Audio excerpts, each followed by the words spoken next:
खटल्याच्या दरम्यान आपण पाहिलं न्यायाधीशांनी आज निकालपत्र वाचन केलं. फक्त शिक्षा काय होणार हे सुनावणं बाकी आहे, ती 29 तारखेला सुनावणी जाईल. मात्र तो दोषी ठरवला गेला न्यायालयाकडून. तर आता ह्या सगळ्या प्रक्रियेतून गेल्यानंतर तुम्हाला निश्चितच समाधान वाटत असेल?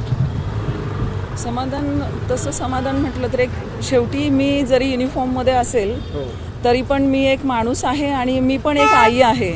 ज्यावेळेस ते 3 वर्षाचं बाळ असेल, हे जे मी बोलते ते एक आई म्हणून बोलते की ते 3 वर्षाच्या बाळाला काहीही कळत नव्हतं आणि काहीही कळत नसलेल्या बाळाला की आपण एक फूस देऊन आमिष दाखवून घेऊन गेलेला आहे आणि त्याच्यावरती इतका अमानुष आणि लैंगिक अत्याचार करून त्याचा ब्रुटली मर्डर केला.